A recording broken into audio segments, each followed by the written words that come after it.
Good morning everybody and welcome back to a brand new video. Now today is going to be a little bit different. Normally I would do an update video today, but the update this week is pretty small. Today we got the 6 Jad challenge, which is pretty cool, although you do need to have completed the Inferno to do the entire challenge. So if you do have a fire cape, you can do the first 3 ways of the Jad challenge, so 1 Jad to 3 Jads. However, Jads 3 to 6 requires 1 Inferno completion, which unfortunately I don't have. So with that out of the way, what am I going to be talking about today? Well, quite a few topics, and all of them related to my channel, 2021, and the future. For the last couple of weeks, I've been kind of planning out what I wanted to do this year, and I decided, well, why not just tell you guys about it? I don't think there's any reason to keep these ideas under lock and key, not like anyone's really going to steal them, and if they do, it's RuneScape. People can make content about whatever they want. And at this point, I can get some feedback and just see what you guys think of the direction I want to take the channel this year. So we're going to be talking about a couple of my ongoing series and potential future series as well. We're going to be talking about the GE only account as we are fastly approaching the end. I mean, we're almost at 1,000 total level. I'm going to be talking about my main account, what I want to accomplish this year. And we're going to have a look at how many hours left I have to max. We have a little calculator open here, which will give me a pretty accurate estimation on how much time I have left. I'm going to be talking about a new flipping series I'm hoping to get started soon, and just a couple other topics that are just kind of on my mind. So I guess you might call this like a ramble video, so I'm not going to be editing it too much unless, of course, that guy who likes yelling walks by my house again. I might edit that out. Now the first topic I want to talk about is Grand Exchange only and the fast approaching end of it. Now when I originally made that account, I wasn't really sure how long it would take. I mean, I kind of guessed, but I wasn't really sure if it was going to take 1 month or 6 months. I didn't think it was going to be obviously a very long commitment, but it was kind of hard to say exactly how long some of these grinds would take without having really gotten into it yet. So as of today, we've been doing the challenge now for about 4.5 months, and by the time we're done, it'll probably be around half a year. Now that is actually kind of perfect. When I made it, I was shooting for something that would maybe take me a few months, but not like 3 or 4 years. I like the idea of having a few different ideas that are kind of medium in size. There's enough meat to the idea that you can develop it for a substantial amount of time to get people invested and to have a fun series, but not so long that it just drags on forever and just gets stale, and then eventually people just lose interest, including myself. Obviously, it has gotten kind of grindy towards the end, but I am still actually quite enjoying it. So at the rate I'm going, there's probably going to be 2 more episodes of GE only, and then we'll hit 1,000. Now, after that, I actually would like to continue it, but not indefinitely. We're going to be setting a new goal. Now that goal will be bumping up the total level requirement to 1250 or access to a 1250 total level world. Now to make this more feasible and not just turn it into a giant grind, I'm not even sure if that's possible with the current restrictions I have. I don't really know if there's even enough total levels to gain there. Maybe it's possible, I don't know, but it would just be so tight and so time consuming and grindy for no reason. Did I just describe RuneScape? I don't know. Let's carry on. Anyway, to make it a bit more feasible, what we're going to be doing is unlocking the POH. So that would require me to leave, go get the POH, then we'll just scamper on back, no one will be the wiser. Now essentially, in essence, this would unlock 2 new skills, I think. I'll have to double check this. Now obviously, it would primarily unlock construction, but also I think it would unlock farming. Now a lot of people have been suggesting that I can make these sulfurous fertilizers to train farming, but that actually requires me to go to Zaya, which I would be prepared to do, except for the fact that I think the house actually does unlock farming. Within the house, we can plant the bagged plants, which give you farming and construction experience. The only hold up here, I need to get a filled watering can, which I think I should be able to fill in my POH, although again, I haven't tried that yet. Maybe someone can let me know. So assuming all of that works out fine, we'll be able to get the first few farming levels, no problem, just using the bagged plants. After that, there's a few training methods, I think like making scarecrows. And then at that point, we'll be able to pretty much fully unlock 2 new skills, which will add on a potential nearly 200 more total levels, which will make 1250 a lot more reasonable, but actually probably pretty challenging. Now at that point, I think that is definitely where I would want to end it. I think I will have done pretty much everything I can at the GE. If you do like the idea of having the GE only continue, definitely leave a like on the video so I know. Now my other ongoing goal this year is to actually max my main account. I've never maxed an account in old school RuneScape. Honestly, until last year, I had never gotten 99 in RuneScape.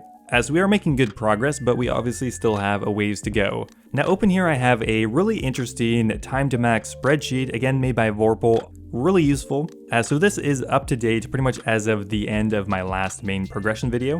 So on the left we have all of the different skills, on the right here we have our completion percentage. Obviously the green ones are the skills I have maxed.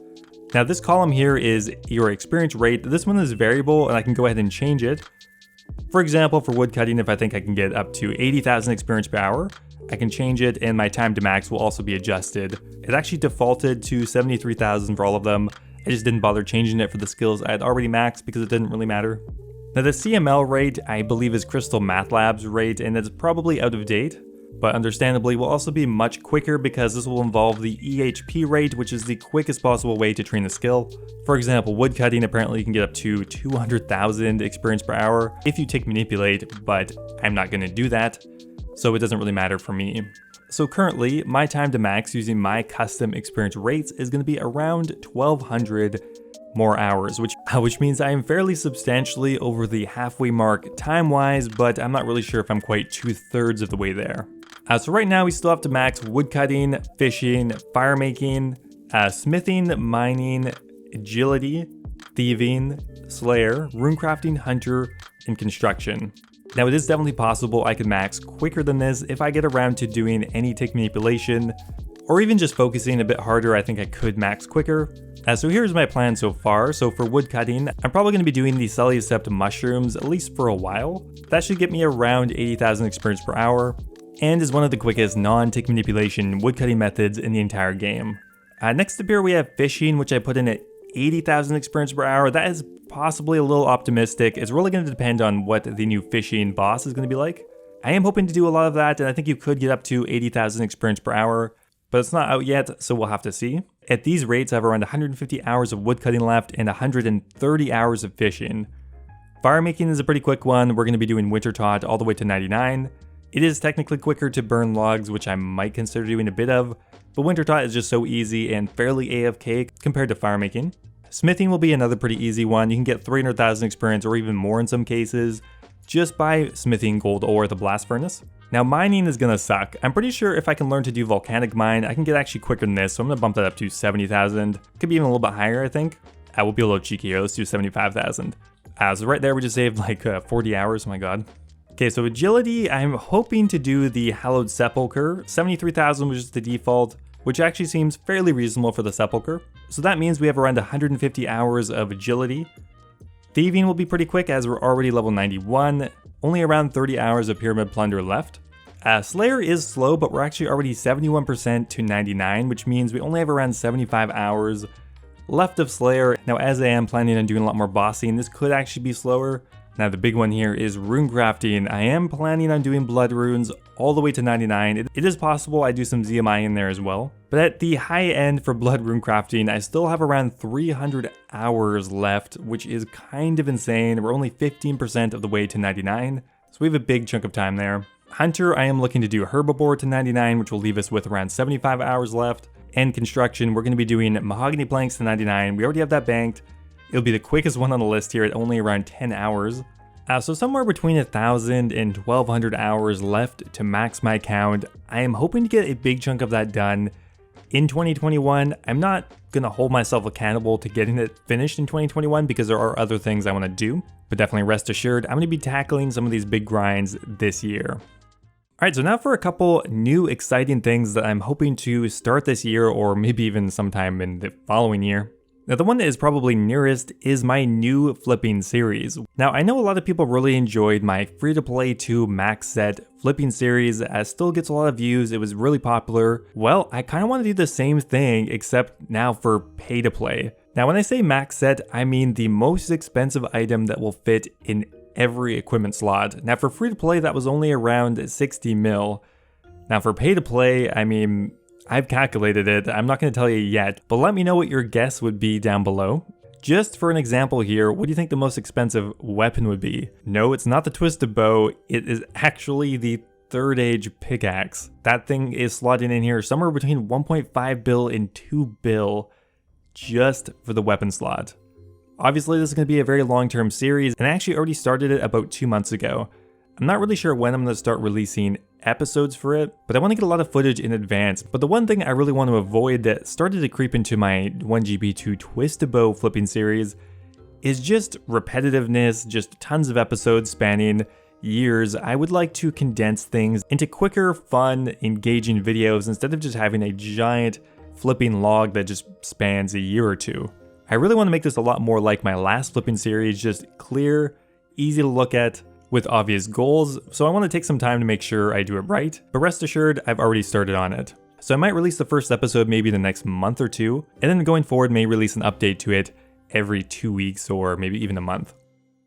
Now after that, I have a couple other ideas that I'm hoping to do this year. One really small one that I think will be pretty fun, but is based on a future content release, would be a below ice mountain free-to-play Ironman. Essentially, it would just be a quick series to showcase the new content. I would just make a new Ironman, unlock the quest, and then just try to unlock all of the content there within the self-contained new area. I think a free-to-play Ironman would be fun to play for a little while, but I'm no Autumn Elegy, I don't want to do that for years, so I think this would be a fun way to showcase the new content, and that would probably be sometime in April. Now another maybe longer term project I'd like to start sometime after the combat achievements are released would actually be a combat achievements focused hardcore Ironman. Making an Ironman is something I have kind of wanted to do for a while, and I'm not really sure if I'm going to get around to doing that this year, but I think it would be a lot of fun to make a hardcore Ironman whose only goal was to finish the combat achievements from the easiest all the way up to the most challenging. I think if I died, I wouldn't restart. It would mainly just be an Ironman challenge, but obviously a hardcore Ironman would make it a lot more fun and maybe a bit more exciting. That is definitely a high level concept. Not too much thought has gone into that yet. And realistically, it's really gonna have to come down to what the combat achievements look like. They seem like they're gonna be heavily weighted towards endgame content, which makes sense, but if there really isn't much content to begin with, it would just kind of end up being like a theater of blood rush, and obviously I'm not a very strong PVMer anyway, so I don't think it would be something that I would enjoy just grinding out to do Tob or Chambers of Zarek immediately. If there's not enough progression, I'm probably going to find another way to frame making an Ironman, but that's anyway some of my thoughts. So those are my already defined ideas. Obviously, I will continue to release other videos in between, either skilling guides, which I've really enjoyed making, other historical videos, and just kind of normal stuff. But this year I've definitely been toning down a little bit how many videos I release every week. I still would like to get 3 or 4 videos a week out, but I'm not holding myself so accountable for that. Partly because it is stressful sometimes and it's hard to keep motivated. Obviously, you can burn out pretty quickly when you're running through ideas so quickly. So 2021 is all about striking a balance. Anyway guys, I think that's probably where I'm going to end it. I think that's mostly what I wanted to talk about. Of course, if you guys have any ideas, feedback, or anything else you wanted to add to this, I always appreciate it if you leave a comment or a discussion or something. I do pretty much read every comment. I know I don't obviously reply to all of them, but just know you are heard. Anyway guys, I hope you guys have a fantastic March, and I will talk to you soon.